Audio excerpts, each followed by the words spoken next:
Lyndsey.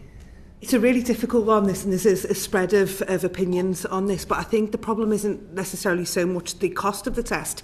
I think it's the availability of the test, and we can't have this situation where we've got people who, if I can afford more, I'll get a test quicker. That's not fair. That's not how the process should be. I think what the real issue we need to look at here is why it is that these third-party test sites can buy up multiple tests, and how that came to be, and why is it that that hasn't been reduced and back down to one driving licence number, one test. Because what happens is these test party sites, they harvest the driving licence number, so you'll put it in, and then they will, without the learner's knowledge, go and book 5 more tests, and they're ever not going to do that, because then what they do is sell them on and they make commission, and that's a really good business. They've identified the need there, but until we stop that, there's always going to be this backlog, because these tests are always going to be booked up. And we've asked as a trade union, why can't this be repealed?